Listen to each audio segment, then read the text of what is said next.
All right, and we are back with another episode of Giantart Reviews. It's been a while because, frankly, I've had a lot of stuff to do. I've had issues I've had to deal with, haven't been able to get to my space of work and so forth.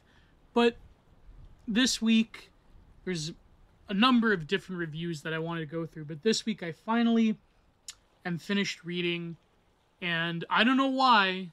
Friend of the show that I do with Prue, Digital Archipelago, I think it was John Carter, I forget who, donated.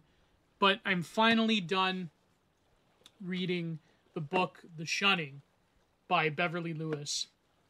I don't know why he wanted me to review it, but without underselling it, because I think that a lot of people would look at this as a kind of, Hallmark movie level. And I believe Hallmark actually did make a movie adaptation. I don't know if it was Hallmark, but there was a movie adaptation.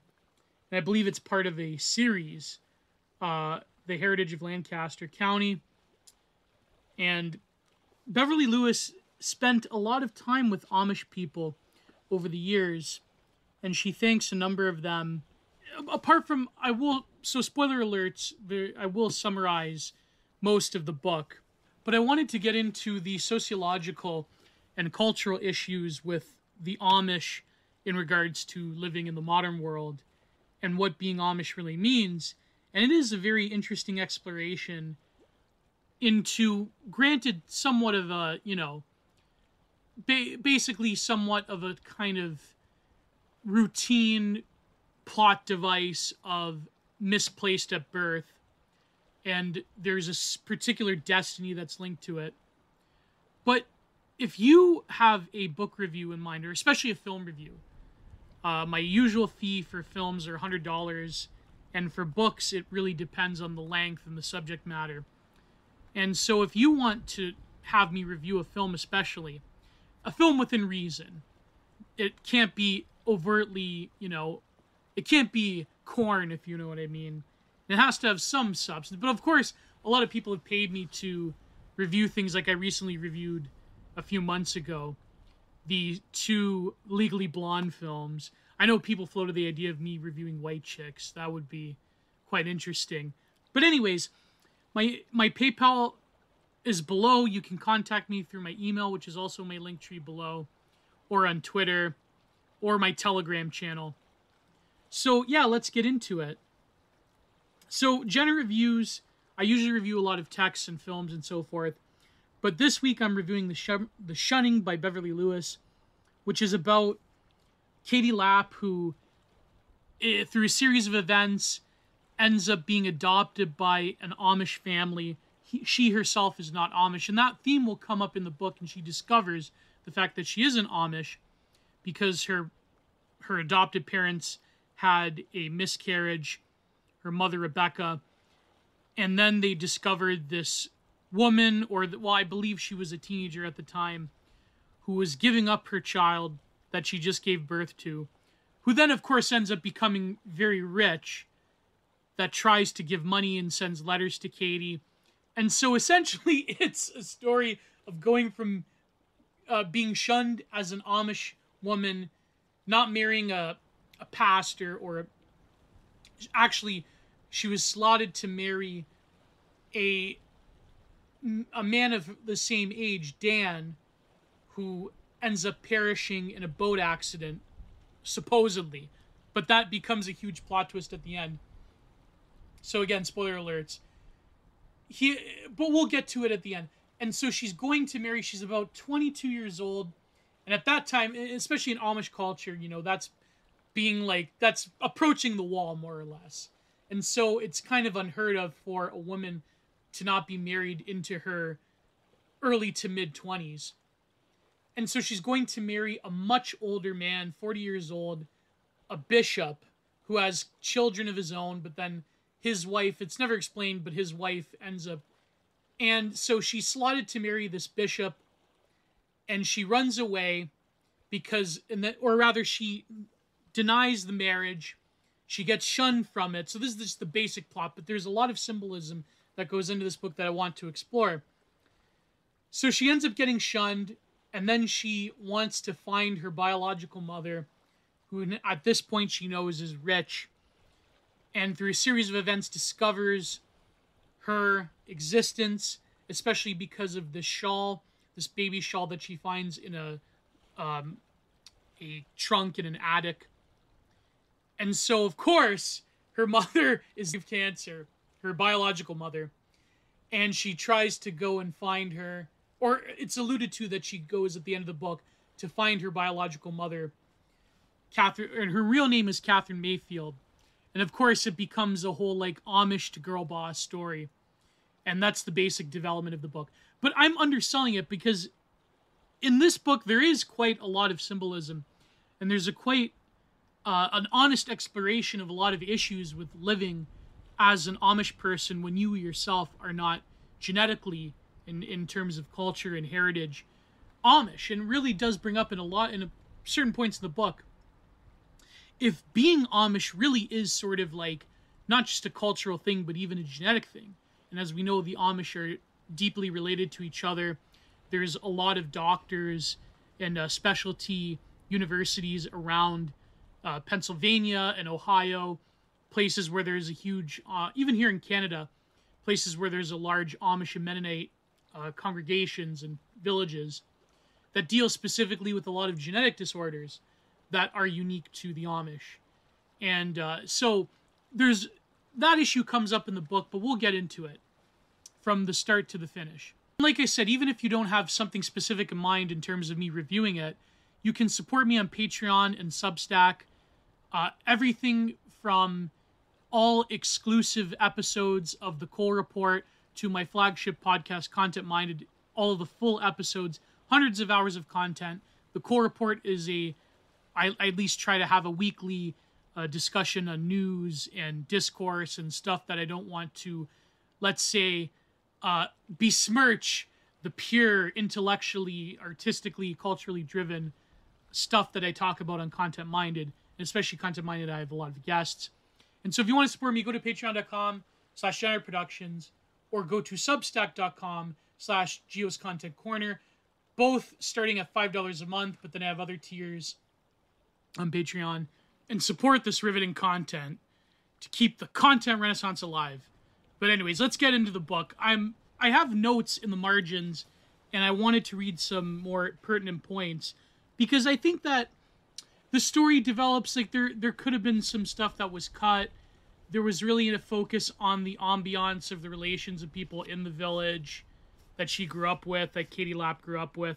That really wasn't pertinent to the main story because, of course, I think this is a series of books, and I think one of them, the film, cut not just from the Shunning, but the one that comes after the Shunning, that she ends up meeting her mother, or she ends up getting the inheritance from her. So it's really, and her mother passes away from cancer, and it's not described how the Reverend, the Bishop Baylor, how his wife ends up passing away. So she's going to marry this older man, and this is really the emphasis placed on virginity, of course. I mean, you know, to put my feminist cap on, emphasis placed on virginity and purity and so forth, and in Amish life, how there is this weird mix of pacifism with extreme adherence to authority, in particular male authority, but the male authority, and I think from what I recall, Beverly Lewis is a conservative writer. I mean, she has a huge audience in the sort of, like, how should you say, evangelical women's literature in America to the Hallmark pipeline. But there is a selective subversion of male, or not a subversion, but there's a selective balance of male authority with sort of the crone, the crone elderly mother figure of the village that Katie consults with throughout the book. So there's a lot of tension where the book isn't really a glaringly propagandistic and wholesome trad depiction of Amish life in a woods. It's very much an honest depiction of unwarranted authority over everyone's life. And it could be, you could read it in like a liberal feminist critique. But for context, Beverly Lewis is one of the most popular Christian women's authors in America. So her grandmother, her maternal grandmother, Ada Rank Buckwalter, was born into an old order Mennonite church, which is pretty close to the original Amish, which interested Lewis in her own plain heritage. Her father was a pastor in Lancaster, Pennsylvania, the heart of the Pennsylvania Dutch. I think I've actually been to Lancaster. I've been fairly close to Lancaster, and I've been quite a bit of places in Pennsylvania. But is Lancaster near Pittsburgh? Or is it on the other side of it? Yeah, it's pretty close to like the Canadian. You have to drive some ways, but anyways, she was born and grew up where she was born and grew up. She was raised and continues to be part of the Assemblies of God, which is a Pentecostal fellowship. I believe it's one of the biggest international Pentecostal denominations. Went to Evangel University, received a Distinguished Alumni Award in 2003. She's still, like, I think she's in her 90s almost, I think. Or she is in her 90s. But she is a prolific author. She does a lot of series work. And especially, like, in the 90s and early 2000s, very, very popular among, like, Christian, evangelical women's circles. And she's had quite a number of her books turned into like these films. Saving Sarah Kane, of course, is her most popular one. And yeah, I think my mother read a few of her books. So that's just to give you context. But the point being is that this isn't like I would say stereotypical wholesome Chungus trad, like In a Woods, The Amish Are Great, We Should All Become Amish type of books. It's very much is more of an honest portrayal of Amish life. Yeah, oh, sorry, I was looking at the map the wrong way. Lancaster is on the other side. You have to drive all the way from Buffalo to Pennsylvania. And I think I went there when I was a kid. It's near Philadelphia and New Jersey, then Delaware, Maryland. It's on the other side, whereas Pittsburgh or anywhere along the Allegheny River, like Youngstown, Erie, Pittsburgh, it's closer to the Canadian border and to New York and Buffalo. And of course, Scranton is on the other side. Pennsylvania is actually quite large. Pennsylvania is quite a beautiful state. I quite enjoy Pennsylvania. Upstate New York. I've been to upstate New York.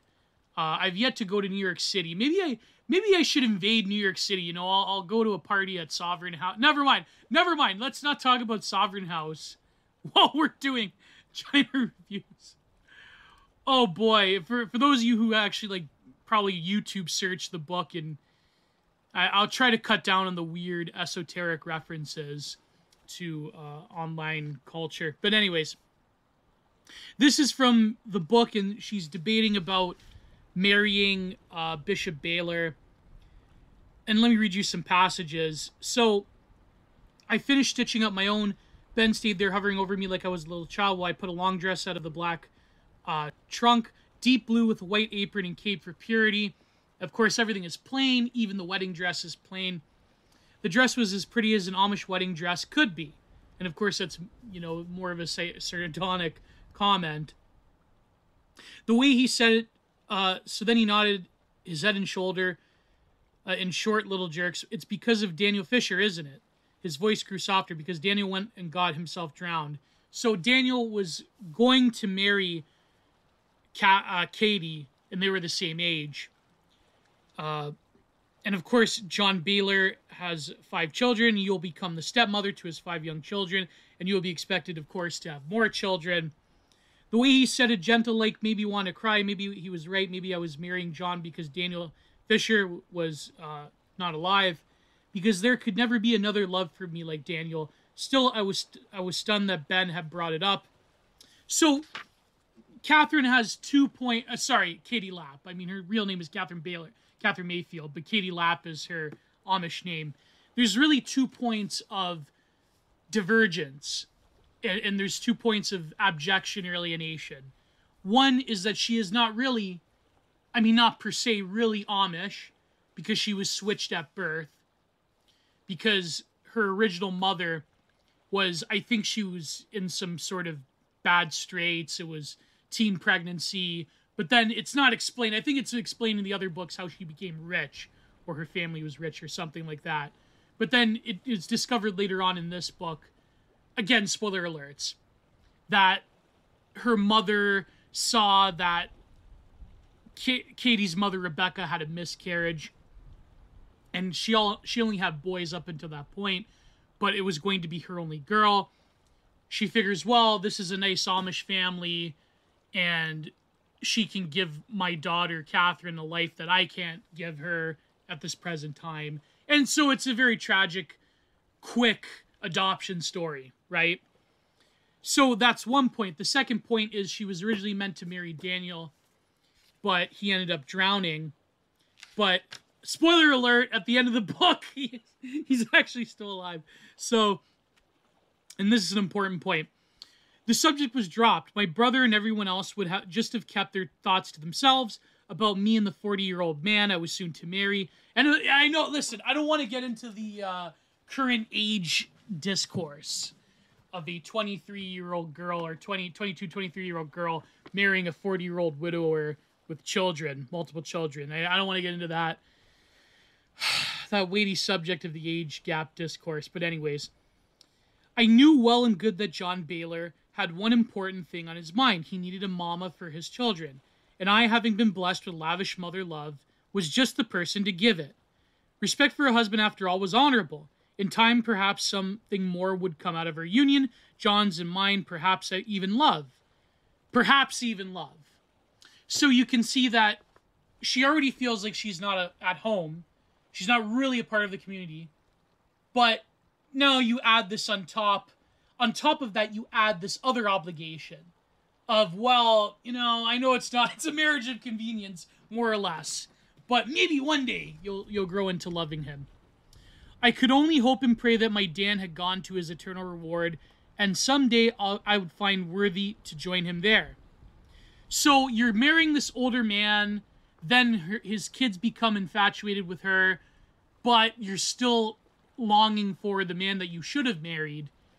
You know, even if you were like the most like trad larpy type of person, it's still kind of like, that's kind of a raw deal, in other words. I removed the cover and began to stroke the fabric of Amish babies wore plain dresses and plain hues. Now, Amish babies wear plain hues and plain dresses, but then she discovers this baby shawl from her, you know, like she can't understand. That's too fancy to be an Amish shawl. I was lost in a world of my vivid imagination, colorful silk, gleaming jewels, golden mirrors. Turning and swirling, I flew light as a summer cloud over the wooden floorboards. But with my dancing came the old struggles, my personal tug-of-war between plain and fancy. How I longed for beautiful things. Here I was 22 years old, published to marry the bishop, and fighting the same old battles. In my frustration, I started humming a song, a tune Daniel Fisher and I had made up in his guitar that one Dot had forbid me to play. So her father forbid her to play music because, of course, it's debated. Again, a lot of technology is debated. Now, I know people, I have relatives who've actually, I'm not going to say who, but an important woman in my life actually spent some time with in Amish communities and, you know, being searching fabrics and so forth. And there's a huge debate of the degree to which certain amenities are acceptable. And there's huge infighting, and there's breakaway groups that say this screwdriver or this mechanical device that's operated by hand or this implement that could be construed as technological. There's a huge debate over this because, of course, in Amish communities, having certain tools or having certain amenities translates into huge business that supports the community. Because they kind of live in, you know, very, how shall I say it? I wouldn't say communism. I wouldn't even say primitive. I mean, you could say a form of primitive communitarianism, where a lot of profits are distributed by usually family heads, patriarchal heads.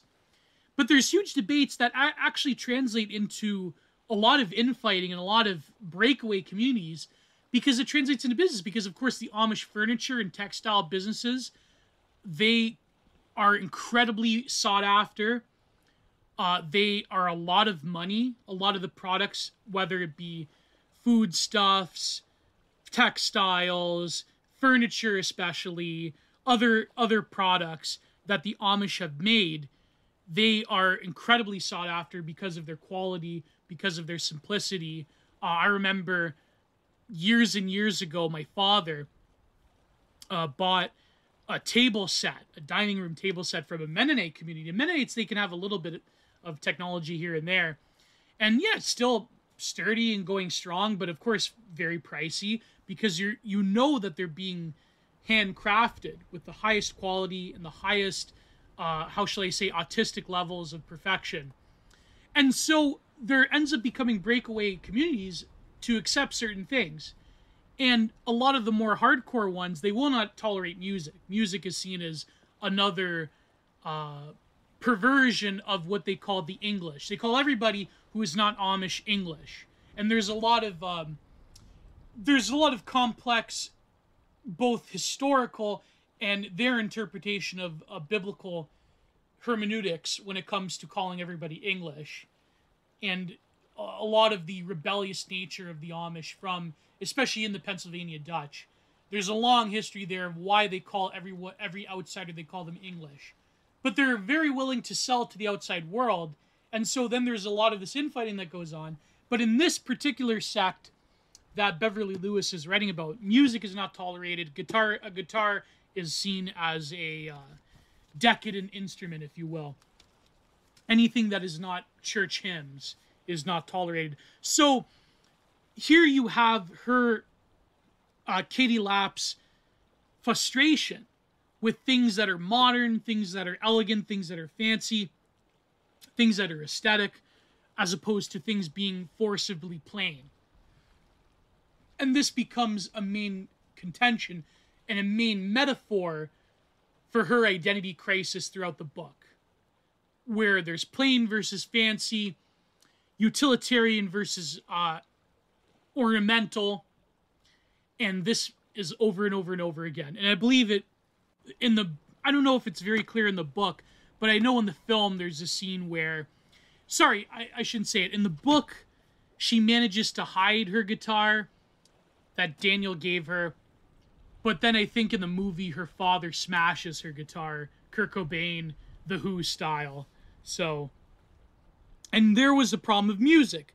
My special tunes, some fast, some slow, all forbidden. My church taught them music was meant to come from hymn books for the purpose of worshiping God. Anything else was sinful. Again, even within spirituality, there's this grinding simplicity and utilitarianism. I tried to follow the Ordnung, the unwritten rules of our church district. With every ounce of me, I tried to be a submissive young woman. Yet finding the fancy dress had stirred it all up in me, my stubborn streak and the conflict with the Dot over the music. Did I dare marry Bishop John with these sins gnawing away at my soul? So this is an important page because it reiterates over and over again that she feels that she is being sinful by thinking about music, by thinking about fanciness, that these thoughts, especially marrying a bishop, is not really conducive to a goody trad wife, if you will. Wear your mama's clothing, get your mama's life. Now that's a very important point, is that you were reiterating the same sort of patriarchal authority that you go throughout life, and you're sort of having to carry on the tradition of submissiveness towards God, towards man, and to be a rock from which the household is built upon. So that's always the inner conflict that plays over and over again throughout the book. And so I have other notes here from other important points. And so she goes on about her relationship to her best friend and it goes on to explaining the family genealogy. So there's another point about being plain. So Rebecca is her mother, felt the draining out of muscles cloyed tight as the garden stake. Her daughter, only 9 days before her wedding, had averted a near disaster. So she was having doubts. She then discovered the baby dress that they hid in the attic. And she was and both her and her father, Samuel, they're like, no, don't worry about it. It's nothing. Just don't even think about it again. There's something I must tell you, both of you, Katie went on. She looked at first at Samuel, then at Rebecca, who had folded her hands as if in prayer. Ever since I was little, being plain had been burdensome to me. She took a deep breath. More burdensome for me than most. So again, this is indicative that she's like detecting the girl boss within. And then, of course, there's a number of prayers. Give us our sins and help us today with our land, your land. Amen. And then they sort of they tell her in no uncertain words, don't even think about it, don't worry about it. The family sin had been averted, but they think so. But then, of course, it gnaws at Katie's soul to think about it. And so then it goes into a bit of their family tradition. Where is it?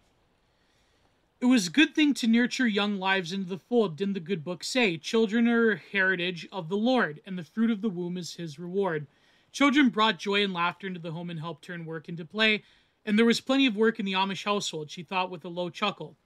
Cutting hay, planting potatoes, sowing alfalfa or clover, families in Hickory Hollow, and so this is the town Hickory Hollow, always worked together. They had to. Without the convenience of tractors and other modern farm equipment, everything took longer, but it was the accepted way of parents, grandparents, and great-grandparents before them. In early 1700, William Penn had made all the possible for Samuel and Rebecca Lapp's ancestors. Close-knit Amish communities were promised good land and began to form settlements in Pennsylvania. She thought again of Samuel's great-great-grandfather, who had built the very house where Rebecca lay shivering in the dark, cold bedroom. So again, the ancestral homes are very important because, of course, when it comes to talking about the church, just because of the Amish histories of persecution and so forth, churches were often held in family homes. There wasn't an official quote-unquote church building in a lot of Amish communities. So a majority of the old Amish communities, what they call, it's very similar when you say like old community like, for example, in Russia and in parts of Scandinavia and parts of Eastern Europe, they call them old believers, the ones that live in nature. They have very strict traditions. So the majority of older Amish congregations do not have church buildings, but hold worships in private homes. And that comes from the history of Amish religious practices that came about from various forms of persecution and having to flee and so forth. So, of course, it is integral to their spiritual practice that church congregations be held in private homes rather than having a specific church in which they go to. And sometimes, and because a lot of these communities are small, you could reasonably fit a majority of the community within a larger homestead. The older Amish typically have worship services every second Sunday in private homes. Typically, district has 80 adults and 90 children under age 19. Worship begins with a short sermon by one of several preachers or bishops of the church district, followed by scripture readings and prayer. And there's like bishops and there's a hierarchy, but the hierarchy, like in a lot of Protestant congregations, for example, is not really the same as, say, well, you know, what I'm familiar with, which is the very strict hierarchy of the Catholic Church. There's a lot of decentralization that goes into it. They consider the Bible a trustworthy guide for living, do not quote it excessively. To do so would be considered a sinful showing of pride.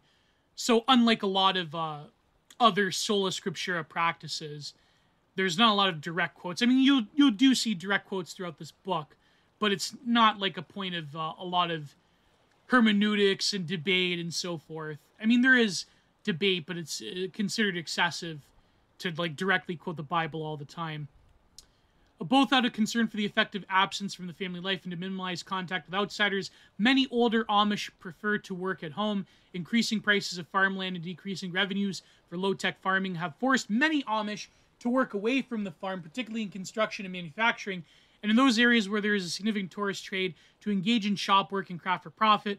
The Amish are ambivalent about both the consequences of this contact and the commoditization of their culture. The decorative arts play little role in authentic Amish life.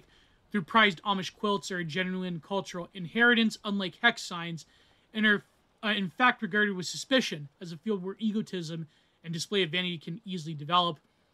Amish lifestyles vary between and sometimes within communities. These differences range from profound to minuscule. Some more liberal, beachy Amish congregations, which permit automobiles, may mandate that automobiles be painted black. In some communities, various older order groups may vary over the type of suspenders males are required to wear. Yeah, and some of them do work construction outside, but of course they adhere to traditional dress and so forth.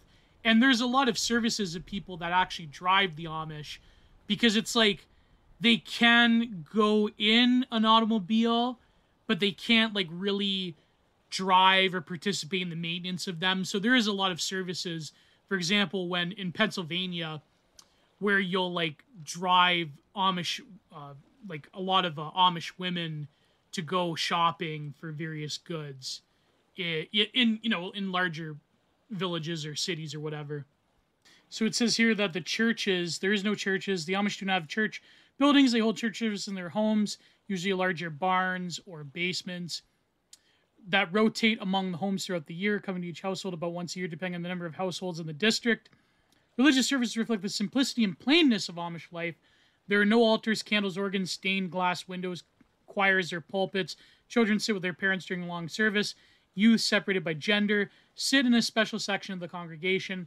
The morning worship service does not include special classes on Sunday or Sunday school, except for some new order groups. Slow, unison singing in German, without hymns or instruments, uniting the community together in worship. The ancient tunes are sung by memory. The words, many written in Anabaptist prisoners, are printed in the Osbund, the Amish hymn book, a scriptural passage read by the deacon in two prayers, one silent, the one read from a prayer book. During the whole congregation kneels, are part of the lengthy service. And so they preach the Pennsylvania Dutch dialect and do not use notes. The worship service ritualizes many of the key values of Amish life: humility, community, simplicity, and especially yieldness to God's will. And this is Amish Studies Youth Center. I imagine it's probably ran by somebody who's, not Amish if they're running the website. So you do have this dramatic tension between all things simple, plain, and Amish, and that of the outside world. And so then the book goes on to discuss more of the details about their lives and the family secret, which is sort of a quandary in itself. Would you actually be Amish in this environment if you were adopted into an Amish family? But also, I guess, it could be a very simple literary or movie plot device of like you were born under false pretenses and so forth. And so there's always a form of secrecy that hides among various traditionalist groups. So for example, this one passage where Katie talks about Daniel again, and Mary is her best friend. Mary had seized upon the situation, guessed it was the wedding that was bothering her. 5 years ago, she'd predicted that Katie would never love a man as much as she loved Daniel Fisher. She even had the nerve to say when they were young girls that Katie was her mother's favorite child. And so, yeah, Katie was like the sort of apple of her mother's eye. But then to rebel and be shunned is like a huge deal, of course. Shouldn't a woman have her own sanctuary? That secret place in her heart and mind where no one else should enter. She slapped the reins and hurried Molasses along the favorite horse. Maybe this time Mary is wrong, she thought. Maybe she was wrong about being right so awful much. And then I wrote secrecy and hiddenness, but even private thoughts are subject to judgment. As is another theme of the book over and over again, Katie wrestling with her conscience over her sort of displacement. So then you have a description of her when she was younger and talking about her mother, Rebecca. Was grateful for transportation, blah, blah, blah. Married at 18, she was still quite young, too young at 24 to be facing yet another loss of her child. On some days before the most recent pregnancy, she had found herself nearly frantic with longing and grief. Nearly 2 years had passed since Benjamin, her youngest, had come so easily that Maddie Beeler, The too talkative midwife was secretly ready to catch him, but now there was problems serious. Then it just describes her miscarriage and her adopting of Katie. The baby had come quickly, stillborn. Rebecca would not stay overnight in the hospital after delivery. Her body was physically strong, but her emotions were scarred. How could she face the people, her loved ones and close friends, with empty arms? Be fruitful and multiply, the good book said. Barrenness was a near curse among the plain community, infertility, an unspoken blight. Yet, providentially speaking, as Samuel would later come to say, the anguish of those dismal hours had turned into the day of rejoice. Everything had seemed fit, right down to encounter with a teenage girl and her mother. Everything seemed fit. Please use the enclosed money for my baby's new life. So then, of course, Kathrine would, Katie's real mother would keep sending money periodically and so forth. And then that became the subject of great tension. And that's another thing, too, is that there is sort of very interesting how there is a conflict between sort of our modern understanding of things and still a community that is very knee-deep in superstition. That infertility is sort of like a curse or a blight. In some ways prescribed as a moral curse, because this is the mission of the Amish, is like sort of an extreme pronatalism. And if that falls through, well, So then she goes about how there's this connection between music and fanciness and also this thing about the outside world. So she says her fingers have grown numb from the strumming in the cold. Katie placed the guitar back in its case. Slowly she closed the lid. She never played again. She would marry John Baylor come next Thursday. Hard as it would be, she must. And so she forsakes her old life, or so she thinks.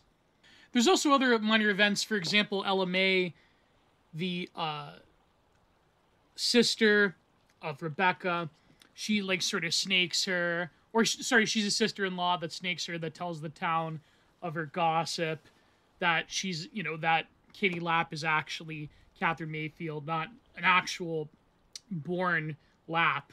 But anyways, there's another quote. How long she sat there in the darkness, she did not know, but around the time the moon started its climb into the sky, through the wide branches of an old elm tree on the east side of her house, about then, she had the distinct sound of a car motor out front. Turning, she peered in the curtainless window. The pane was a bit frosty, but clear enough to see a long black car creeping down Hickory Lane.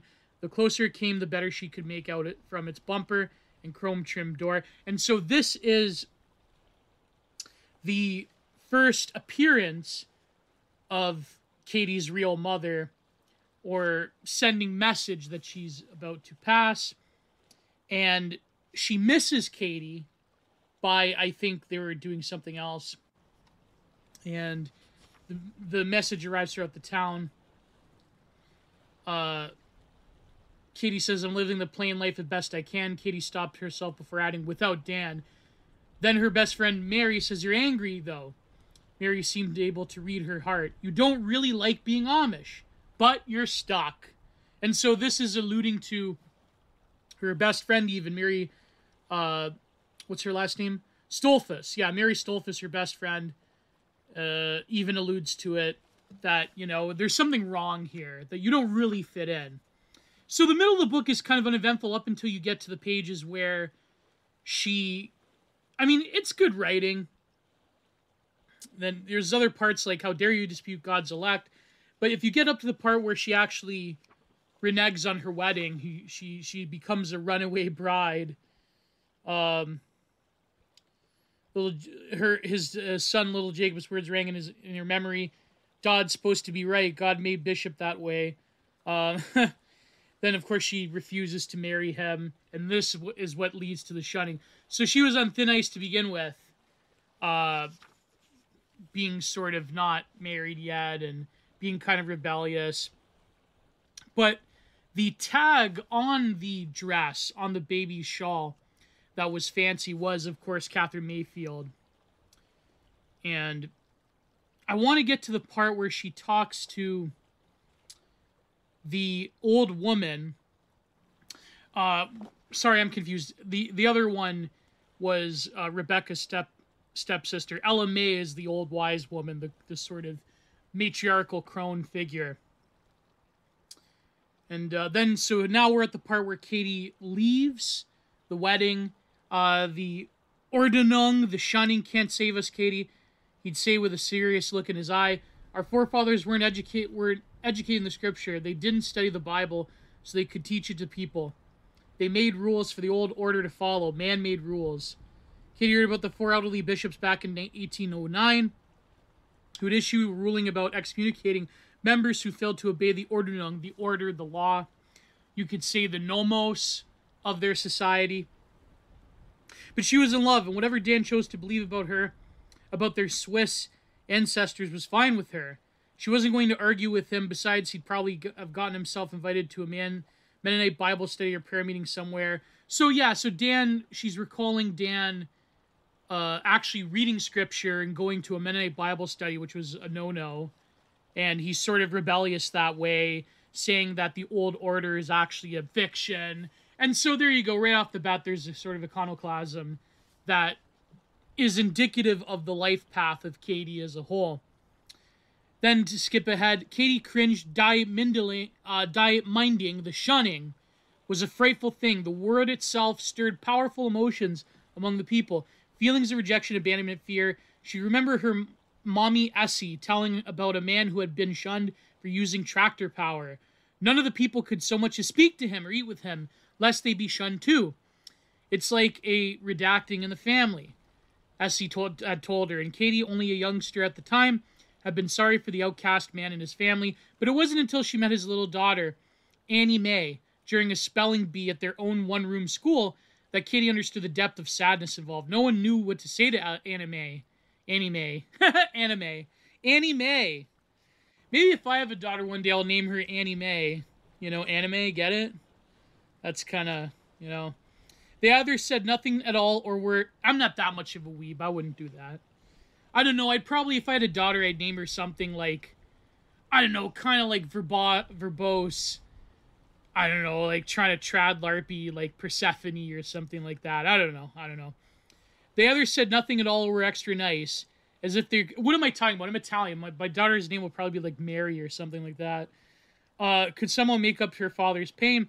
Even though the children are pretty much sheltered from church affairs, they could all see that after the shunning, Annie Mae was no longer the same.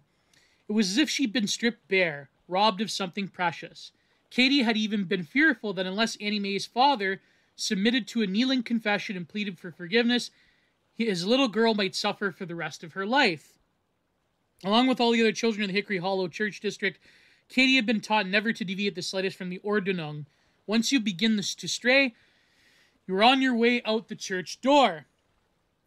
So here I wrote that shunning affects the whole family and everyone around you. Well, nobody ever have to worry about me, young Katie had thought, after witnessing the plight of Annie Mae's father. Never would she willfully disobey and disregard her family and her church. Never would she step so far as to fold as to be shunned. And I say in the margins, never say never. And of course, in the business, to quote Cantancula, they call this foreshadowing. So then, of course, there's a letter that is given from the old wise woman, Ella Mae Zook, to Rebecca. And so she says, "A great apprehension that I contact you in this way." So this is written by Katie's real mother. "My prayer is that," her biological mother, "is that you may understand my motive, for I must be honest with you, Rebecca. The baby girl I gave you has been living in the heart all these years. Yes, I must speak the truth and say that I'm sorry I ever gave her away. Now that ever, because you say I am dying. A number of specialists have suggested that I get my house in order, and I have always a few months to live. With this recent news, you'll understand why I'm desperately longing to see Kathrine, if only once more before I, expire. Of course, it's possible that you and your husband did not choose to keep the name I gave my baby, and perhaps wisely so. However, I respectfully request you you help in making a way for our initial meeting, my daughter and mine. Since I am praying that you will respond favorably to my plea, I am enclosing my address." And so then they sort of debate whether to hide it. And Kathrine, with a bent for forbidden melodies and guitars, she was the girl who had lived here and grown up Amish all these years. And now her real mother wants her back, Rebecca moaned, rocking back and forth. "She'll probably come right back to Hickory Hollow and take Katie away from me." But see, there is that quandary, though, because shunning, Let me read you this little last part. Rebecca went about fixing leftovers and forcing a smile, a frozen mockery of thing. Katie must not... So again, you're basically forced to go along with it, even though there is a great tragedy brewing. Katie must not suspect that anything was wrong. She must never know that another woman, a complete stranger, had given birth to her, or that this woman was even now suffering of a terminal disease, or that the letter, the one that might have opened the door to a fancy dressings and mirrors and music, they can't even have mirrors, by the way, was shriveling in the heart of an Amish cook stove only inches away. So then she burns the letter. And now we get to the interesting parts near the end of the book. But it's very crazy when you look at shunning. But for a pacifist community, shunning in a way is sort of the only recourse that they have to have a form of extreme psychological perdition upon people that facilitates a harmonious existence. And really, it is the only mechanism you have when you do live in a pacifist community. They don't take... And it seems like a lot of things are designed to shelter them from the modern world. The Amish are the only group that has success. I mean, maybe you could say like some Muslim groups in the UK or some other, I mean, here in Canada with certain Sikh groups or whatever, but not really because they integrate,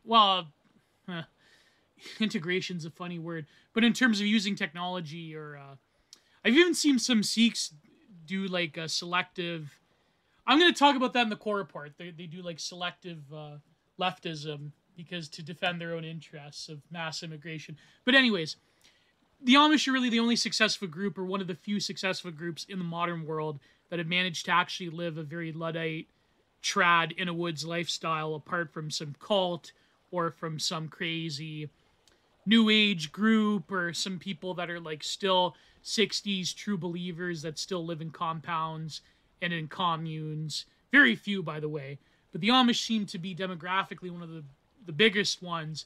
People have argued that they are a cult, and there's been a lot of quote-unquote Amish survivors.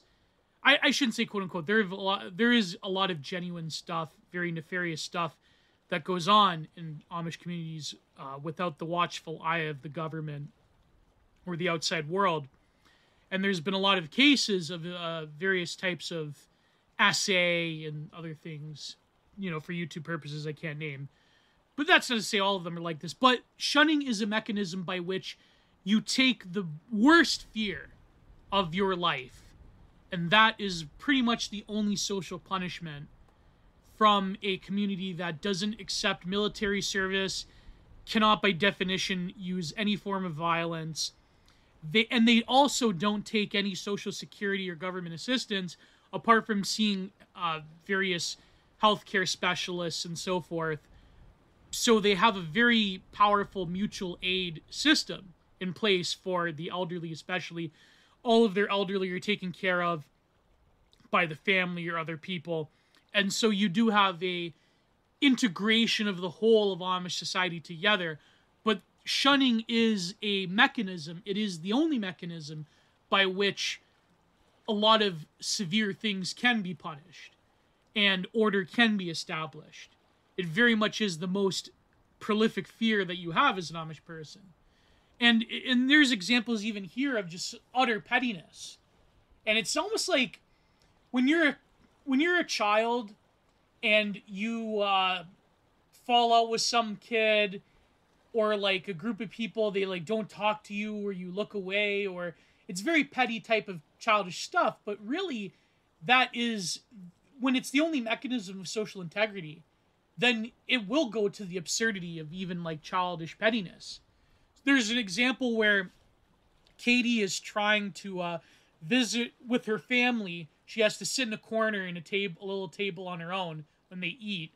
And when they visit her brother, who just had a child with her sister-in-law, her brother's wife, they refuse to let Katie hold the newborn. And even the sister-in-law later is like distraught, saying, why can't we let my sister-in-law hold the baby? And of course, her own brother says, no, she's shunned.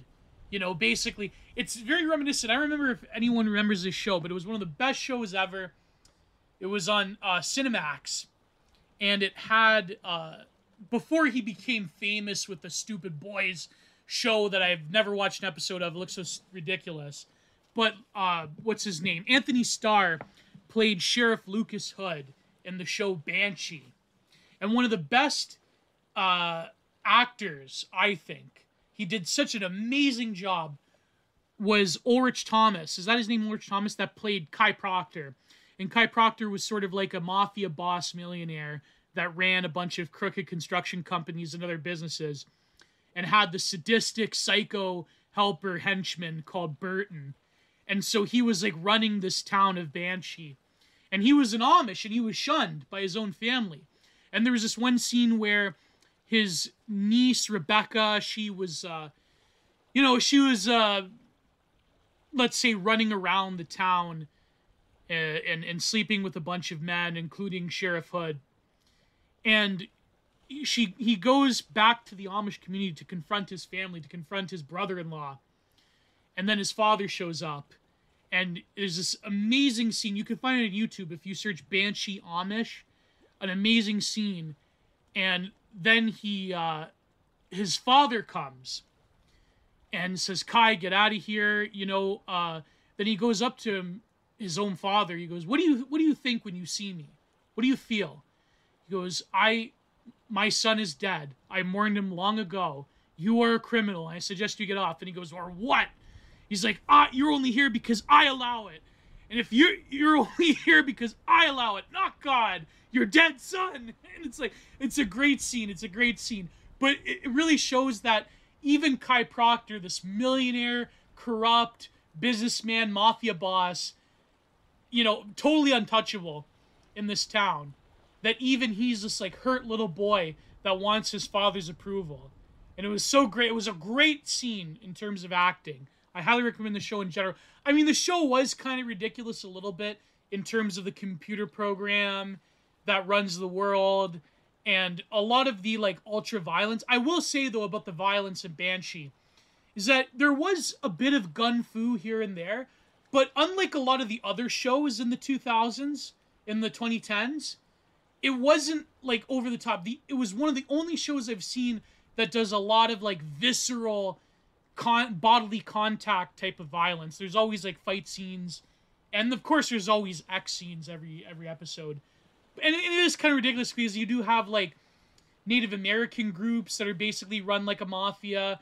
You have like Skinhead Wignat, Neo-Austrian painter group that's also in the town. And then you have Kai Proctor and the Amish. It's very crazy show. I highly recommend it. But anyways, it reminds me of that scene where Shunning goes so deep within the heart of the Amish people that it really is the only recourse when it comes to any form of deviation. And there's a lot of problems with that because it literally does rip families apart. And there has been a lot of breakaway groups in the Amish that have come about from, for example, an elder of a certain group being shunned for whatever reason. And some Amish groups are more liberal than others, I shall say. But in terms of the old believers, I mean, yeah, it's pretty hardcore. It's a pretty serious offense. And when I get to the end, I will read a sociological paper on the Amish that came out in the 60s. So that I found quite interesting. Of course, this is what people pay me for, my JSTOR skills and my brilliant auditory narration. But anyways, my brilliant analysis. So here we have I said libtard narrative in the notes here, but here you have, now you get to the confrontation between Katie and her mother Rebecca about the dress and everything. Her mother saw it first and gasped, backing away, but Dot, father, reached for the tiny dress almost reverently, touching the hem as if recalling a fond memory. Dot, Katie whispered, have you ever seen this before?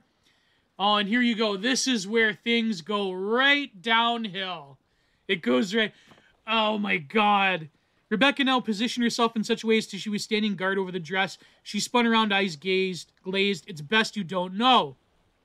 Katie grabbed the dress and clasped it to her. What's there to know? It's an English baby dress. That's all, ain't it? Don't go asking about something that is nobody's business, her mother says. From a firm set of Ma'am's jaw, Katie sensed there was more, much more. It seemed, well, I think someone kept hiding the dress.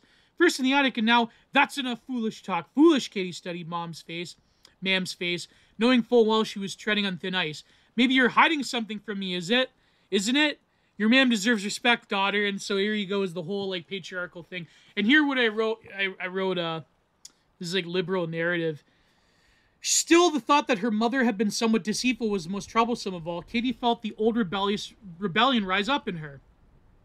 If her gentle, honest ma'am, the soul of integrity, could be guilty of such a thing, then I ought to be able to have my own opinion sometimes. She spelled it off to no one but herself and curled up on her cold, hard bed, remembering something she'd heard years ago. Somewhere in Ohio, a group of New Order Amish had separated from the Old Order in the late 60s. And I believe that was the source of this paper from a researcher that actually studied the schism in the late 60s that then culminated into a sociological study of the Amish and how things had changed. So even, it just was the air in the 60s, I think. Even the Amish were being transformed and being schismatic in terms of new ways and old ways in the 60s, which I find quite funny in a very tragicomic way, but you know. Somewhere in Ohio, a group of New Order Amish had separated from the Old Order Amish in the late 60s. There, the women not only wore brightly colored dresses, but weren't above having ideas of their own. Oh my God, no! No! I'm only being half kidding. I'm sorry, I'm only being half kidding. In fact, at the moment, as Katie simmered and stewed, the idea seemed downright appealing. As if her memory served her correctly, little Annie Mae's father had moved his old family out to Ohio several months after his shunning probation. The New Order had welcomed them with open arms. At least that's how the word had seen it. She dozed off, dreaming of life in such a place. Now, that is quite interesting in a way. Then she goes to the wise old woman, Ellie Mae, and now they talk about the whole thing. But Ellie Mae becomes more important later on, where she basically tells Katie about her mother, and I'll get to that part. Let me just find it. But it is crazy how even in the Amish community there is sort of like intense debate over the degree to which the social order can be preserved or not. And this book gives a good demonstration, albeit I will say with a less than stellar kind of Hallmark movie tier plot device of from the plain dress to girl boss transformation because of a mother who's suffering from cancer who happens to be rich for some reason. So this is I wrote in the margins the real intent of the book, and this is what chapter is this? This is chapter 13. So this is important at the beginning of chapter 13. Rebecca didn't even attempt to explain. So this is, I believe, after or was she shunned here? This was, I believe, after she ran out from the wedding and she started being shunned. Rebecca didn't even attempt to explain matters of the heart what made little sense to her husband, practical man that he was, things such as losing your first sweetheart to the sea, and then on top of that, losing your own sense of who you were. Well, she couldn't fault him for not understanding. He was just like that. So here you have the depiction of very stuffy, very rules-based, patriarchal order that cannot understand these very complicated feelings. That's where you're wrong, Samuel Lapp. Rebecca thought, don't you know it was our Katie who gave me a reason to live 22 years ago. It was Katie's coming that had filled Rebecca's empty heart, her empty arms, after she suffered various miscarriages. So then this is the real... So she's trying to talk to Samuel, her husband.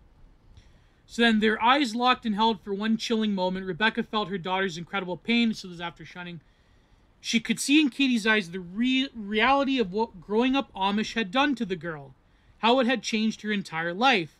Stripped her of her own true origins. What it meant to be the birth child of a wealthy, worldly family.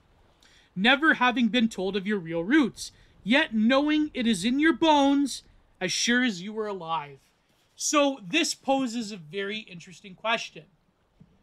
Are you a product of, in some ways, a genetic or a spiritual proclivity to being Amish? That these people are born into it, Hence, they are equipped to deal with that lifestyle. But if you were to take a worldly, quote-unquote, English child and put them in that situation, would they still respond the same way? So is it a case that nature, in fact, does play a huge role rather than nurture? Because Katie always felt there was something missing there, even her hair. So you have the powerful symbolism of plain versus fancy, the shawl, music, being the sort of instrument of life outside, being a sort of conveyor of the modern world. Then you have her hair, her auburn, reddish, blondish hair. Not blonde, but her auburn brunette hair, which they're like, well, some Amish people a long time ago had her same hair color, but not anymore. And so immediately she looks different. And so there's this complication there in terms of her identity. And so these themes run throughout the whole book.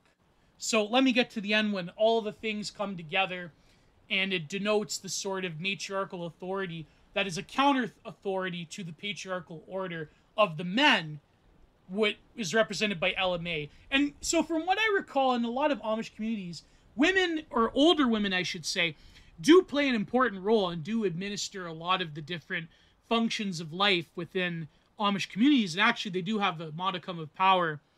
I wouldn't, not power per se, but they do have a modicum of influence as well, especially older women who are considered wise elders. And I mean, you could say that for such a patriarchal order, there is something kind of like longhousey or I wouldn't say effeminate, but a lot of Amish people are very tough and their lifestyle is incredibly tough. I mean, not an average person cannot live like an Amish person. There's a lot of like fanciful trad illusions about this thing, but they live quite hardy lifestyles.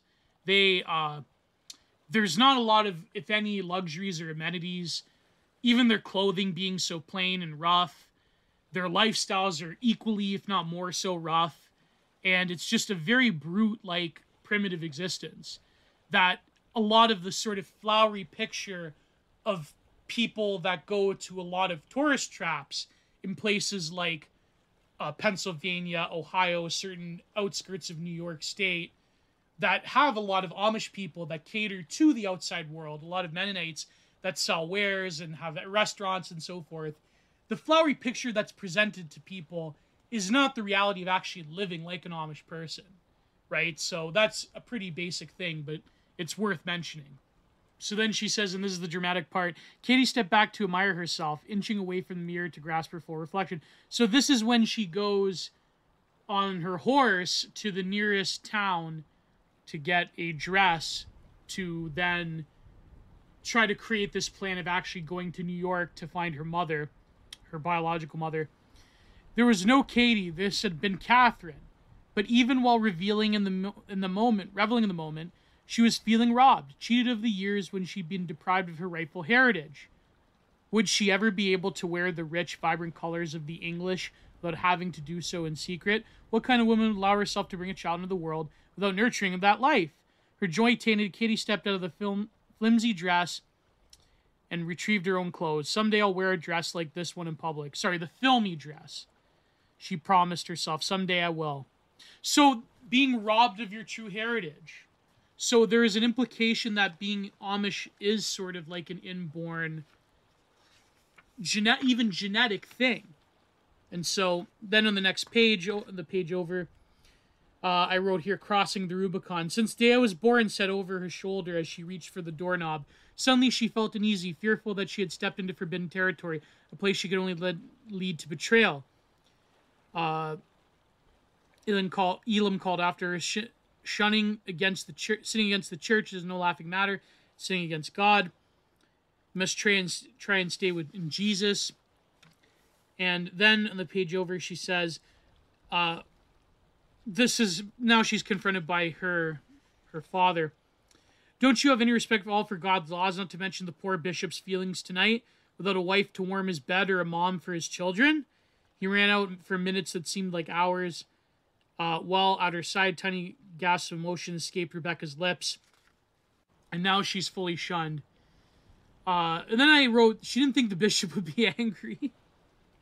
In this one page, Katie nodded but resisted the guilt that inched nearer. I didn't expect John to be angry, really. Oh, boy. Well, I mean, you ran out on him, but even though it is like a really sussy type of arrangement, she thought aloud, hurt or disappointed maybe, but not angry. John, here's what I want to tell you before tomorrow. If you don't go ahead and promise to confess in front of the whole church come Sunday, you'll be in danger of the ban, Katie. The ban! And of course she doesn't. And now we're getting near the end, where she is fully shunned. So, this is where I believe she talks to Ella May. Oh, yes, sorry, so Ella May didn't shun her completely, but then that will change when she leaves. Ella May's daughter-in-law steps in and sort of goads her into it. Then I wrote Longhouse Matriarchal, still a thing in Amish groups. So Ella May and my parents to lay eyes on. Ella May, he leaned back in his chair. Does she know your secret? Och, no, I never told her anything about the dress, where it came from. So now Bishop, the preacher Yoder, which is the main preacher in Hickory Hollow, is confronting the old woman. So then they're trying to discuss, like, is there a loophole out of the shunning because of the nature of her birth? And why would you be telling me all this? She took another deep breath and held a moment and so Ella May becomes one of her only advocates here. Well, because I was wondering if it might change things in some way, the canceling out my baptism, me being adopted and all, wouldn't it do away with my vows to the church?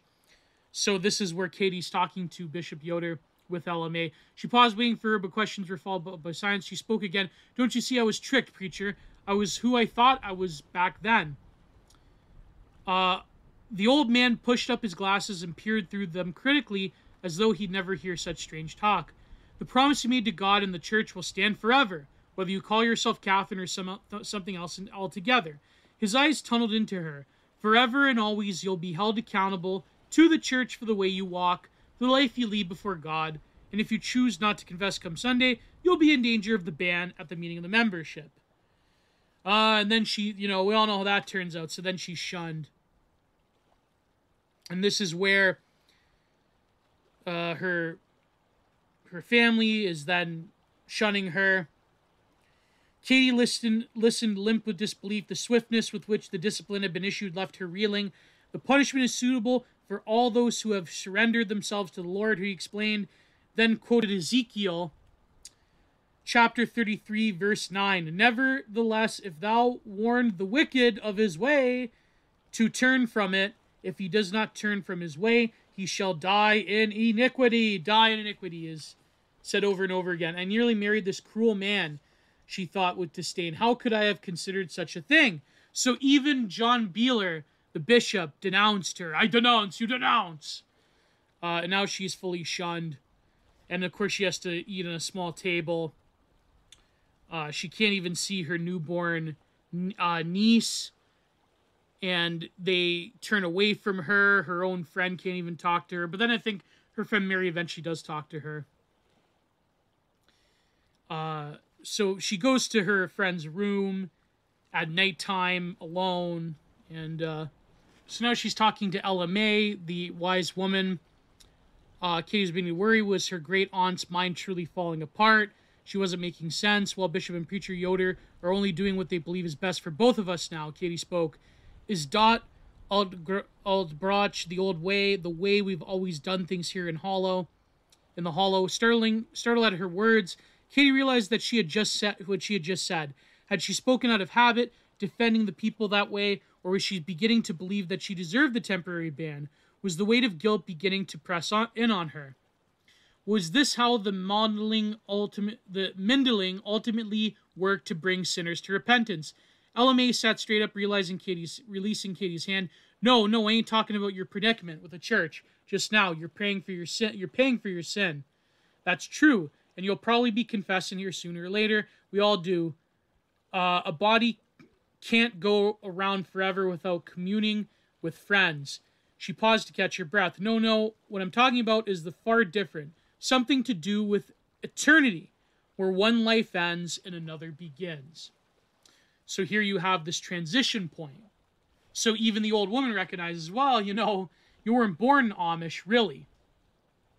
And so we're all dying in one way or another. She got up to take the tea kettle off the stove and pour the boiling hot water. You're young and you may be thinking you have all the time in the world, but I hope you don't go wasting all your allotted time, any of it. Don't go worrying about me, Katie reassured her, still confused. What was the old woman trying to say? And this is an important point. Then, out of the blue, the wise woman spoke. Her words reached deep into the private corners of Katie's soul, where no one else had ever dared. Quote, I was born Amish, and I'll die the same. The plain life is the only life I'll ever know. But you, Katie, you have a chance to see what's out there on the other side of things. You mean the modern world? Revolt for the modern world, right? You know? I thought that was funny how she, like, stuttered and paused, like, the modern world? You know? The questions, you know, if anyone's listening to this that isn't familiar with the lore, don't look up this one book that talks about the modern. Don't worry about it. This one book. But anyways, it's a meme. It's a meme. It's a meme. Just don't worry about it. The question struck Katie like a blast of cold air. Was she searching for the boundary line, the proverbial fence around the people, hoping someday to break through to find her true self? Why are you saying all of this? Because you seem out of place somehow. And so even the wise woman says, you're basically out of place. And it's not really conducive for you to stay here. There's nothing in this life for you. Katie felt a tinge of discovery. I've been coming over here since I was little, telling you my troubles, trying to be a gut-plain girl. And here lately an even better grown woman worthy of the bishops. Trust, I tried, but it failed. Her voice trailed. You're a thinker, said Ellie Mae, shaking her head. Thinking and submitting to the old ways don't mix. And so there's sort of like a form of plain thinking or plain-mindedness that you have to have in order to live such a sublimely trad lifestyle in a way. And Ellie Mae placed a cup of mint tea in front of her visitor, struggling with her own conscience. She should tell Katie what she was young Levi had seen a week ago, the black limousine and the worldly woman with hair and color of Katie's own. The dress has changed everything, Katie said. It turned my whole life upside down, the family's too. So then she goes on. Mama told me her real name was Catherine Mayfield, and that I would give an infant to her and Dot to raise at the fourth baby was stillborn. And so, of course, you have this rectification of names, or this sort of placing of names in their proper place. That her name, along with the fanciness of the dress and so forth, that they're all integral to who she is and her identity. I heard voices, Maddie said, refusing to look at Katie. Maddie Beeler's coming, the relative of LMA. I heard voices, Maddie said, refusing to look at Katie, and ma'am, you know better than to be talking to a shunned person and sharing your table. So now you have this sort of matriarchal authority, them being put in place by this like inwards patriarchal authority. What do the feminists call it? They call it inward misogyny, or it's like a form of false consciousness. What is it called? Internalized misogyny. There you go. And so Katie best be leaving, or I'll have to report that to the preacher. And then even the old wise woman is subject to the same law. That is, and even men in general in these communities are also subject to the same law. Then Rebecca admits that she put the letter to the flame. Cautiously, the words began to slip out. I did a wretched thing with the letter, she admitted. I threw it in the stove out of fear, mostly. But it got burned up all the same. Just listen, Rebecca whispered. And Katie, so now she's talking to her post-shunning, which is a big violation. Katie, apparently basking the source of her mother's voice, did as she told. Rebecca put her hand on Katie's head and could feel her daughter relaxing against her lap. I was so awfully worried and upset that day, she went on, her voice breaking occasionally. I thought the woman, your natural mother, was going to come and take you away from us. So, Laura Mayfield Bennett doesn't live anywhere near Lancaster, now does she? So she lives in New York. That's her mother's name, Laura Mayfield Bennett. I know, Mama, Katie replied, you're a good Amish woman, and I understand. So now she's contemplating leaving, and so I believe the next book will open up to her on her journey, which I think the film depicted a little bit. You can still watch the film on Tubi, if I recall. Katie backed away in silence and hurried to the front door. They're blaming me. She was shaking. Whether the fear raged, she was quite sure. Who knows, I might have redacted the poor little thing. So now this is when she doesn't want... her own brother doesn't want her to hold her new nephew. And then the end of the book explains what happened. There was a teen pregnancy and how they met each other in the hospital and so forth. Then this is what Laura said. I come to you today grateful for life. She paused to look us through the skylight, and for the sky so clear and open, wearing in the pale blue gown. Thank you for all you have provided, especially for your son, Jesus Christ. Please touch each of my loved ones with your tender care this day, especially Kathrine, wherever she may be. Drawing a deep yet faltering breath, she continued, perhaps it's not your will that my daughter see me this way, but if it is, please allow her to contact me while I'm all alert enough to know it's my darling girl who's come to me. So now this is where she's expiring from cancer. And now we're at the end of the book, and basically Katie makes arrangements to leave Hickory Hollow. And where's another important point? Then it's also discovered that Dan might still be alive. And so Rebecca started to tell Samuel what she was thinking, but her husband stopped her abruptly. From this day on, there's not to be one word spoken about Katie in this house after she leaves.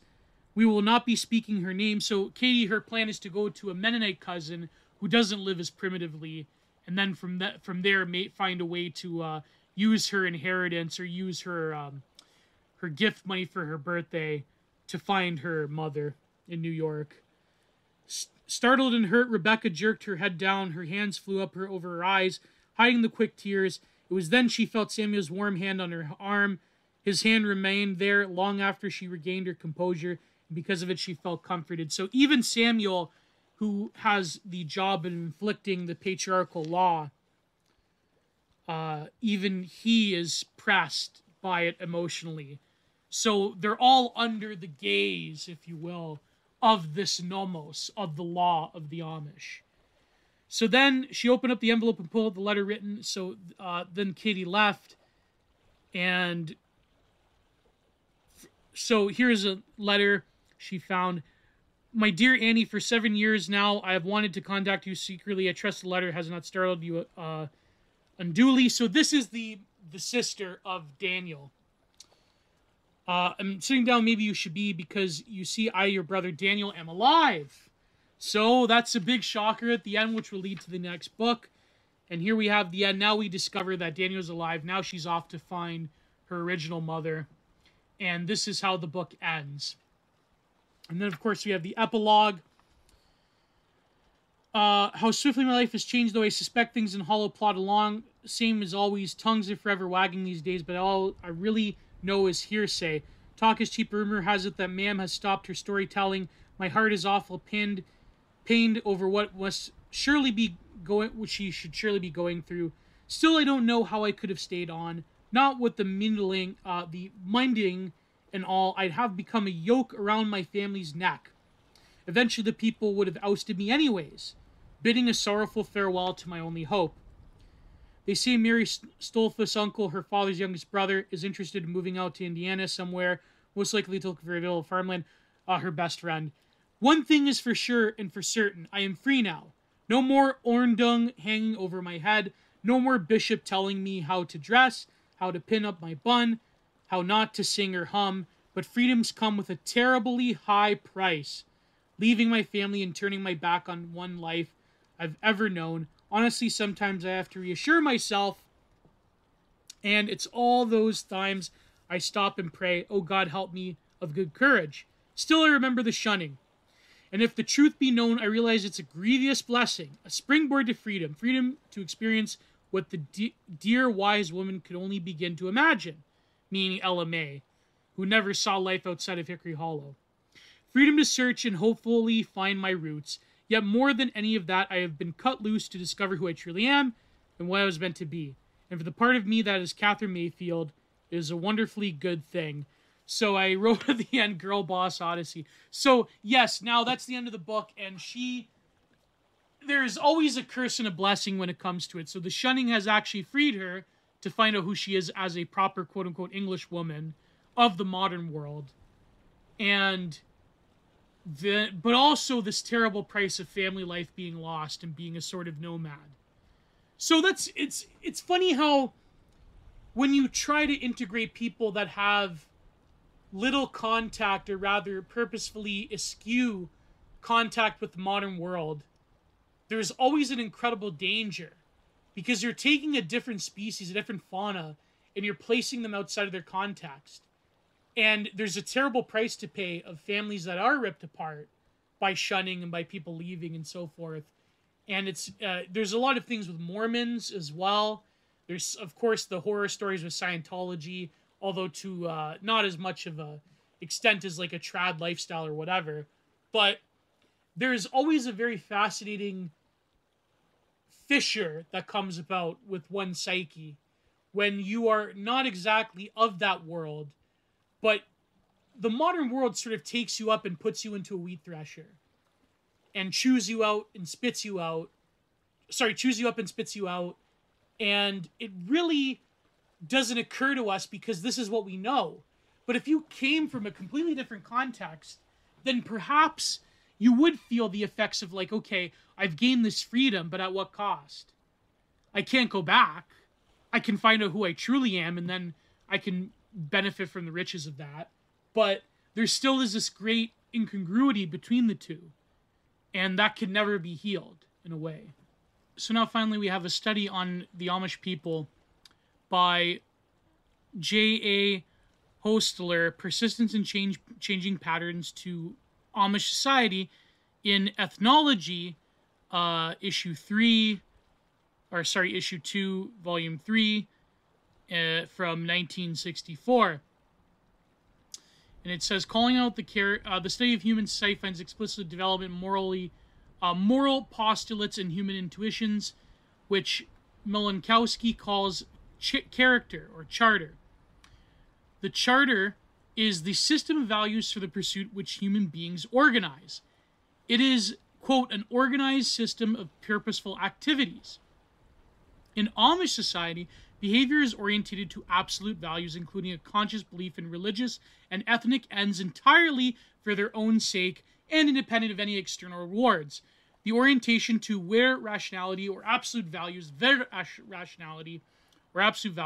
as Max Weber states, requires of the individual unconditional demands. Regardless of personal considerations, the members are required to put in practice what is required by duty, honor, personal loyalty, and sacrifice. Behavior is tradition directed by unwritten norms. In Amish society, there is an almost automatic reaction to habitual stimuli which guides behavior, or I was going to say guard behavior, guides behavior in a course which has been hollowed by the habit of long experience. The consistency of character, or charter, in Amish society has been noted by a number of social scientists. Gillen, for example, has termed the Amish culture, quote, remarkably compatible with the various compounds of its situation. Kohlmorgen observed that the integrative aspect of the culture must have qualities that make for survival. States that in Amish society, each community is integrated but not self-contained. The generalization that the Amish are a stable people, consistent in their moral values, has led to several misconceptions and overstatements about Amish social organization. One recent source, for example, states that juvenile delinquency is unknown among the Amish. Consistency of major points in the charter does not mean that Amish life is relatively free from stress, sustained personal conflicts, or rebellious behavior. Then this paper explores it. Separation from the world. The doctrine of separation is an expression of the Amish view of reality, which is one of non-conformity to the world. So again, it's like the revolt against the modern world. The conception of reality is conditioned by a dualistic view of human nature. Although the natural created world is amoral, the world of man is categorically divided into the pure and impure, light and dark, and the power of good and of evil. Separation from the world is based upon the dualistic conception of reality. It is expressed in life situations, in ecology, and social organization. Separation is furthermore based upon explicit scriptural passages which validate the practice. Quote, be not conformed to this world, and be ye not unequally yoked together with unbelievers. The ark of safety for their member is within the community. and not outside of its beliefs and customs. This doctrine forbids marriage with outsiders. It prohibits members from establishing business partnerships or sustained associations with outsiders, and it keeps intimate human associations within the ceremonial community. And of course, biblical tradition plays a role. The whole of the New and Old Testaments in the German language, and to some extent the Apocrypha as well, constitute the sacred writings for the Amish. The codification and moral principles have their base in the teachings of Christ and his proclamations of a kingdom. The Amish have perpetuated the teachings of the 16th century Anabaptists, from whom they are direct descendants, having been an offshoot of the Swiss Brethren in the late 18th century. Some of their teachings and practices are taken literally from scriptural texts. The refusal to retaliate or bear arms, to swear oaths, or to hold public office. So here you could see the selective enforcement of certain scriptures that preach extreme pacifism, but also extreme disconnect from the outside world. Foot washing ceremony, mutual concern for the aged and poor. They refuse to accept or to pay Social Security on the grounds that it's insurance. They pay taxes without qualms of conscience, but compulsory insurance is another matter. The vow of baptism involves not only confession of faith in the Trinity, but the promise to remain the narrow path of obedience to the rule of the believing community. The Ordnung, or the rules of order of the church are clearly understood by all baptized members, and the individual is committed not only to obedience, but to active maintenance of the rules. Marriage always occurs after baptism and not before, admits the individual to ever greater responsibility for promoting and building the church. The body of the rules and traditions which govern behavior are rarely specified in writing. They're essentially a body of sentiments and taboos intimately shared among the members. So similar to their church, there's no explicit hierarchical structure. There's no explicit church, but rather there is a notion of tradition or oral tradition that then informs the whole body of that community, rather than there being an explicit hierarchy. There is a hierarchy, but it's more of like everyone follows the same thing. The rules are not strictly the same in all communities. Those which are most natural, nearly universal in the 20 states where the old order Amish live are following: no electricity, telephones, automobiles, central heating systems, or tractors with pneumatic tires; beards but no mustaches for all married men; long hair which must be parted in the center if parted at all; hooks and eyes on dress coats; and use of horses for farming and for travel within the community. No formal education beyond grade 8 is also rule of life. Myung, or shunning. Shunning is a technique of keeping fellowship clean or purged from habitual transgressors. Although a means to an end, it is important in the total life of the society, and that it becomes prominent in the charter. Shunning is applied after the offender has been formally excommunicated from the fellowship by vote of assembly. In such a state, the transgressor cannot enjoy normal relations with their members of the church. He may not eat at the same table in the home. Married couples may not sleep in the same bed, and church members may not receive gifts or favors from one who is under the ban. If the offender can be restored if he so desires after a period of shunning by confessing violation of the taboos and by expressing repentance. A member can be excommunicated only for lying or for adultery, but also for buying an automobile, for possessing a driver's license, or for cutting the hair too short. Wow, holy crap. Persons who voluntarily leave the church to join relaxed groups, such as the factions who drive automobiles or Mennonite groups, are excommunicated and shunned for life. They are regarded as vow breakers and apostates. Members are in duty bound to regard them in the way, and any member who sides with the offender is also excommunicated. Shunning is regarded by the strict Amish as absolutely essential as a disciplinary measure, that it should continue to be rigid, practiced, one of the main issues which the Amish separated from the Swiss Brethren. Agrarianism, the Amish world is view is considered by first-hand experience with nature. The ordered seasons, celestial objects such as the moon and stars, and the world of growing plants and animals provide the Amish with a sense of order and destiny. Hard work with the soil where muscles and limbs ache from daily toil provides human satisfaction. All family heads are required to limit their occupation to farming or so closely related activities such as operating a sawmill, carpentry, or masonry. Hard work, thrift, and social concern for the believing community finds sanction in the Bible. The city, by contrast, is held to be the center of worldly progress, of laziness, of non-productive non-productive spending, and often of wickedness. Man occupies his right place in the universe where he is caring for things in the garden, that is, the plants and animals created by God. The Amish agrarian experience for several centuries has been conducive to isolation, an isolation characteristic of the idyllic type folk society, which greatly strengthens their religious outlook on life. The above 5 elements of the Amish character demonstrates a high degree of consistency and integration. Contradictions of belief appear to be at a minimum. Agrarianism, for example, is compatible with the doctrine of separation from the world. Conformity to absolute values is expressed by adherence to the biblical formulations as interpreted by the functionaries. Powerful social controls are exercised through internalized rules, Ordnung, and the shunning, Mindung of offenders. So that's the basic premise of all Amish society.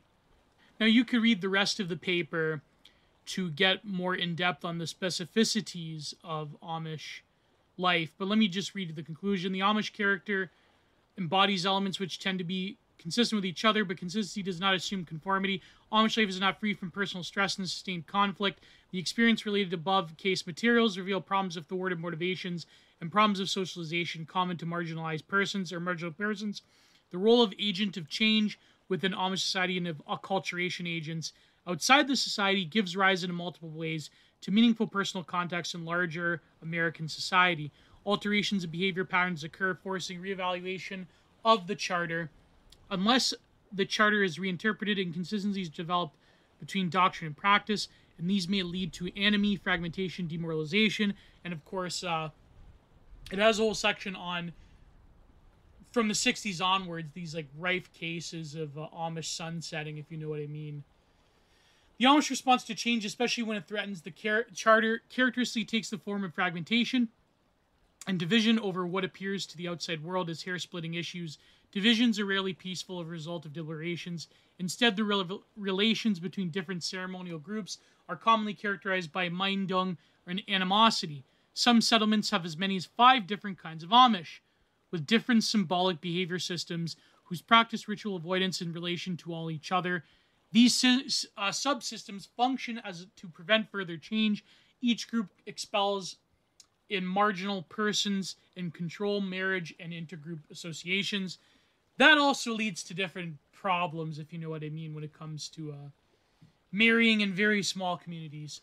The large number of small and extinct communities in Amish is evidence of such fragmentation. Yeah, some of them just literally just go out, like they sort of peter out, and children move on, or people suffer from various calamities and so forth. But extinct settlements do not mean failure of the community, only failure of its spatial dimension. The Amish take their social institutions with them to other areas where group fulfillment can be successfully resolved. Complete disintegration is rare, for staunch families generally migrate if they are disliked in their community or their conditions in it. Migration is frequently the only alternative for those Amish who wish to shun all progress. Amish who cannot put up with the change frequently sell their farms and move to other settlements, often across state lines. Those who moved from Pennsylvania to Ontario in recent years, here in Ontario, we want to go back 50 years, things are going too fast there. Thus, things are going pretty fast here. Thus, if farther faced with the possible threat of the automobile or the tractor, may write to an uncle or to a distant relative in another state and ask how are things there. In prospecting for new location, the strictness of Ordnung there is as important to him as the price of land. Migration for the Amish is one of the most important factors in resisting acculturation. Fried has observed that the specialized and class differences are essentially to the maintenance of the shtetl of Eastern Europe, for example, of certain people. By contrast, the older Amish, who have no occupational class differences and no specialists, are able to survive by migration. Had they not migrated from Europe to America, they would have been extinct long ago. Indeed, those who remain in Europe have coalesced with other Protestant sects or with Catholics. Migrants are normally directed to new localities rather than old ones, but there is also constant family mobility between communities. All cultures exert pressures on the individual, and in Amish cultures, as in French Canada, such pressures generate feelings of resentment. Like the French Canadians, the Amish have had to absorb their own misfit people, their own toxic byproducts, their misfits and marginal persons, followed by the excommunication by the Amish, are absorbed by neighbors of other religions.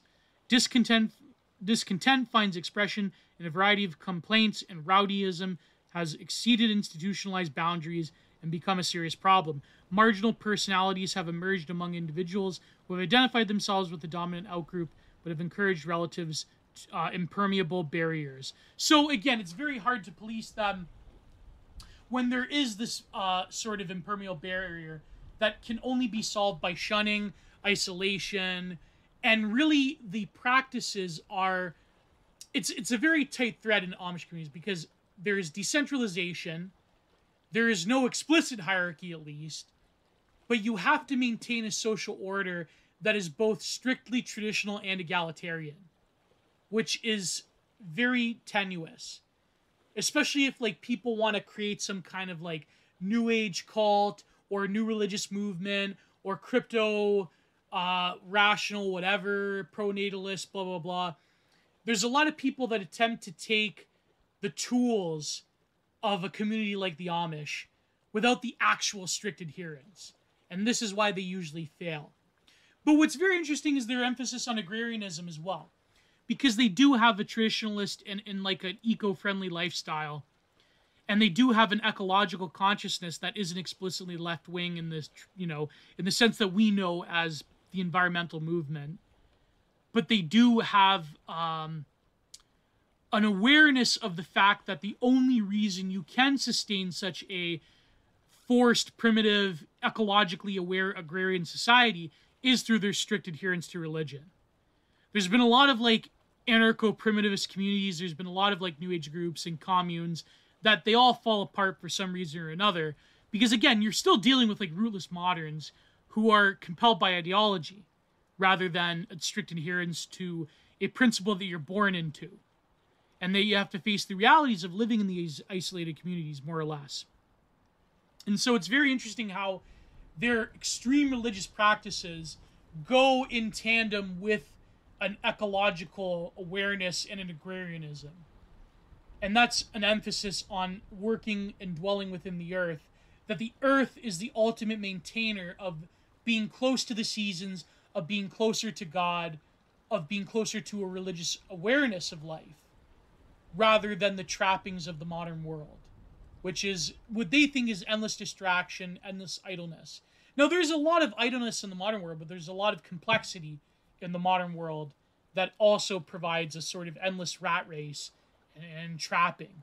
And so I think that the shunning provides a very good descriptor of these tensions between modernity and life as the Amish, and how it's very strange that you do have in the heart of the global empire, America, you have these religious communities that have more or less been able to sustain their lifestyles without the seductive trappings of modern technology. And so here's where you may disagree with the methods and with the practices of the Amish, and you may disagree with their lifestyle and their religion, but they have diagnosed something that thinkers around technology like Jacques Ellul and Lewis Mumford and others have acutely observed, that the development of technology and the development of modernity go hand in hand, and that there isn't a inert, like, this is what science nerds believe. It's not true. That there is this inert development of technology, that people use it however they like, that rather there is a belief system within technology.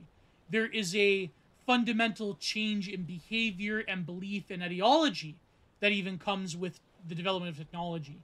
Modern liberalism, for instance, can only sustain itself because of the claims to modernity that is equated with technology and equated with the expanse of material lifestyle.